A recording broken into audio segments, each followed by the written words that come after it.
What's going on, guys? Coming at you with a little iPhone clippage after work. So something, I was working on the Jeep. I need to drill out my track bar bracket, and I noticed my Milwaukee drill here, the chuck is a little bent on it. So this the big drill bit I had was like wobbling all around and stuff like that. So went online. Apparently it's a pretty common thing. If you feel this drill, it feels like really well made, but the chuck is just like kind of cheap and just, I don't know, it's kind of cheesy. So apparently it's pretty common. And so I got this here ROHM thing. Let me pop this out. Oh geez, tough on the iPhone because I don't know what I'm looking at. So we'll pop this out. I already tell that this is so much heavier than what is on the drill. Oh yeah, that's a nice solid piece of hardware. It's all metal. Spins super good. It's got really good like grip. So all the instructions, or most of them anyway, are in German. Gives you this little diagram here. So let's see. It says there's a set screw somewhere.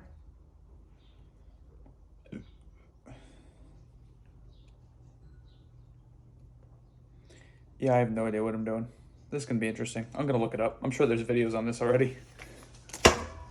All right, so here we go. Got my drill in a vise here. There is a screw down in there. You can kind of see it. In the Milwaukee case, it's a Phillips head, and that is reverse threaded. So obviously you spin the opposite direction. And then the whole chuck itself is screwed into the drill. And what we're gonna do is actually take a large Allen wrench or something of that nature. We're gonna clamp the chuck on it and spin the whole thing against its own weight, I guess. I don't know. So see how this goes.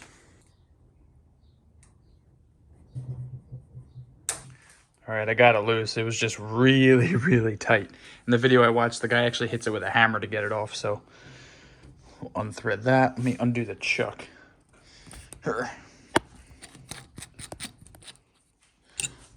That out of there, and then this whole thing comes off, and hopefully this is what's bent and it's not like the drive shaft, so to speak. I'm gonna pop a battery in there real quick and we'll take a look at what's going on.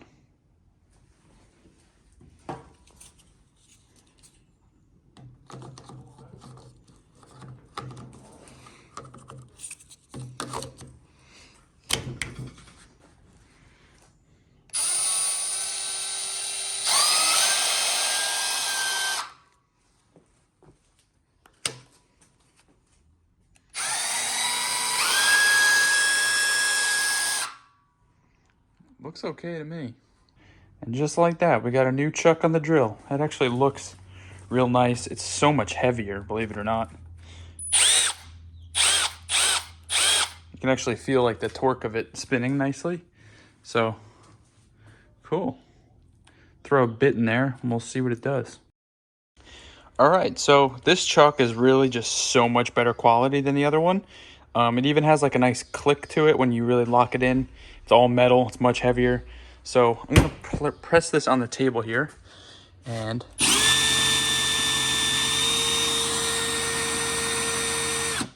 it's certainly a lot straighter than it was. I should have shown before, but this is so much better than it was. But I did go and treat myself to a new tool. Got this Craftsman drill press over the weekend. I needed to drill out a 3/4 inch hole in my track bar bracket. So this is obviously a way better way to do it.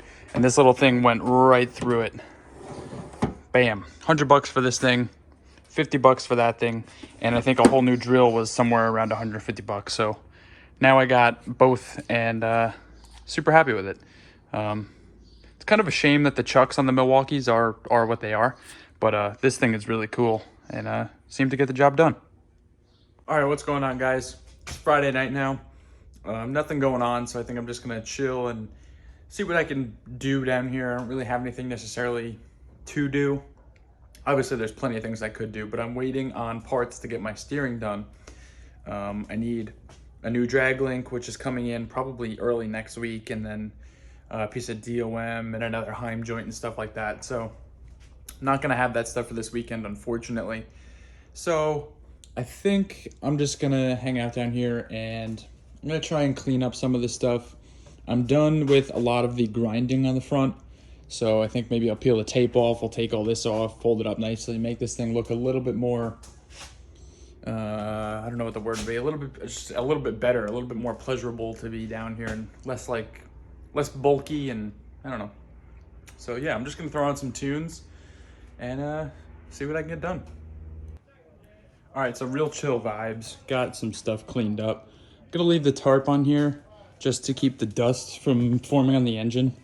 As you can see, this thing got really beat up, so I'm probably gonna put some stuff back over it. I should really put a cover on this thing, but I am gonna replace the windshield and the hinges.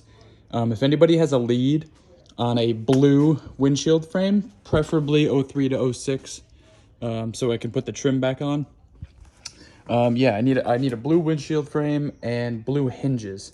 If anybody has a good lead on those, even like not blue, would be fine. I'm gonna get, and then even if they're not blue, that'd be fine. I will look into getting some paint work done. As you can see, I covered everything because I got like grinding specks all over the place. That stuff's gonna be a pain to get out, but yeah, I want to do some paint work on that. So yeah, let me know down below or message me on Instagram at I'd rather be Jeepin' if you have a lead on a windshield or the hinges. And yeah, so as you can see, I made a mess. I did break out the coilovers briefly, and this is the Genrite coilover mounting kit system thing. I like that because it's all inclusive, so I shouldn't need to order miscellaneous hardware. And then I trimmed up my, I believe this is the TMR universal track bar bracket. Trimmed it up, had to trim some stuff off of this side so that it sits on this like tapered part of the frame. Came out okay. I think I am gonna slide it forward. It's kind of hard to tell with the wide angle, but it's a little bit closer to the axle, and I do have room to go forward, and that way it'll help with my diff cover clearance down here too. So that's really cool to see. I just wanted to get that tacked up so I can start visualizing some stuff. Control arms are still holding up well. Drive shaft is really happy. Bam. Yeah. So one thing I'm trying to figure out now, and if there's any builders watching this video and you could really use some input. So I got the R-Tech axle side track bar bracket. Almost dropped it. I like how much surface area this thing has to weld on, and it's gonna live somewhere right in here. Obviously, I'm gonna have to trim out the round axle tube thing there. Not a big deal. But my big question is, do I want to tie the bottom part of the bracket to the tube, like down here, or do I just put it up on the truss like this? Obviously, it'd be easier. Be a lot easier for me to just put it on the truss. Do something like that down below, something like that right there. And then I'm gonna do some like tie-ins back to the top of it. But I don't know if maybe I should bring it down lower and get this part like on the tube, kind of like that. I'm not really sure what to do with that. So if anybody could help me out with some input on that, that'd be great. It'd actually be really easy just to trim out this this piece by my thumb here, and it would just fit right onto the tube pretty well. I have a shorter drag link from RPM on the way. I actually called Don at RPM. What a sweetheart to talk to. It's just so pleasurable and easy, and he really knows what he's doing and knows what questions to ask and what info to get from you. And it's nice that you know you're gonna get a product that is gonna work, because this is custom stuff and you can't return this stuff. So that was really cool. And otherwise, trudging right along. I mean, once this is done, I can play with those coilovers, which I should have all that, like I said, and I won't have to wait for parts to come in. And I mean, it's track bar and coilovers, and this thing can go on its own weight. Then it's just like plumbing stuff. It won't drive, but it's gonna be really cool just to see this thing on its own weight. and I'm really, really, really excited for that. I've been thinking a lot about like how, well, how lucky I am to have a space and the ability to do this, but B, like I bought a stock Jeep and I had a vision, and here I am. I'm working on it. It's taken long, but you know what? It's gonna happen. A little bit each day, and we're getting there. We're right there. I've made like over 25 videos or something like that just on this, so I really do appreciate everybody who watches these and follows me, and it's really cool. I can't wait to get out on the trails and meet some people who have been watching the build, and so everybody can see the build in action. And I'm sure there's going to be some tweaks that I'm going to have to do, but that's the fun stuff. There is a lot more I want to do to this Jeep, but I'd rather I want to get it dialed in a way, and yeah. So I am trying to keep this thing somewhat budget friendly, so I think I'm actually going to run stock ball joints for now. I would love to replace these with rare points, with the dual load carrying ones, or even deletes, but I want to focus my cash on getting this other stuff done with first. These ball joints are going to hold the thing on its own weight, and they'll allow me to drive. Same with the unit bearings. I was going to replace these, but honestly, they're really not that big of a deal to do, and these ones are actually really, really good. Nothing's tight right now, so they're a little tough. But these were in great shape, so I'm not going to bother spending, you know, almost $1,000 on new stuff here. I'd rather get my drag link and get my track bar done, and if I need to go buy myself a new tool or something like that, I still have that ability. And yeah, that's where I'm at. If I had unlimited money, oh baby, this thing would be something else. I'm trying my best to do the best quality that I can and still keep it reasonably priced. I'm really not that much into this Jeep. I got it for a steal, so yeah. All right, I'm freaking rambling here, but oh boy. I missed a video last weekend. I put one up early on Thursday. I should have saved it for the weekend so I had my normal schedule going. But yeah, what else we got here? So one thing I did notice with my steering box just before too is that this little plate here on the side of the box is not contacting the frame. So I think what I'm gonna have to do real quick is grind off these little tack welds on these crush sleeves on these two back ones and push that in, because I want that to be up against the frame. That way any torsional forces, it should just help with rigidity and keep it less, or I don't know, it's just gonna make it better, I have a feeling.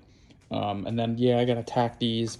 My plan is to build a bumper. I think I talked about this in one of my earlier videos, but the reason I haven't welded the cross member in is because I want to build a bumper and I want the winch to sit down inside and like back in there.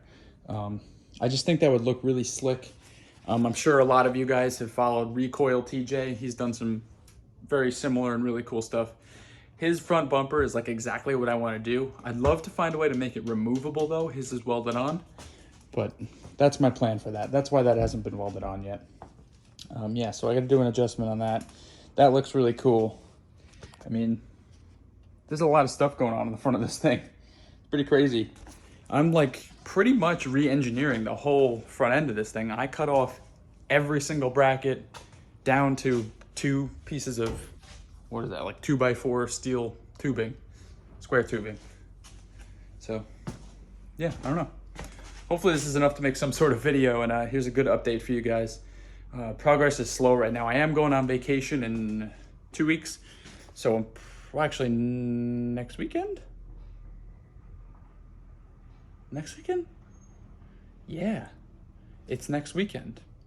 So I'm gonna lose that, and it is what it is though. It is what it is, and I'm so grateful to have this project.